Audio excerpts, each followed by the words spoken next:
How to turn on or turn off the Beats Studio 3 headphones. So if you want to save power, then it's best to switch it off when you're not using it.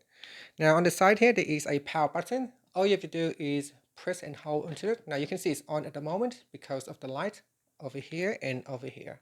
So just press and hold on this button for a few seconds. So press and hold. Then after a few seconds, let go. And it is now switch off.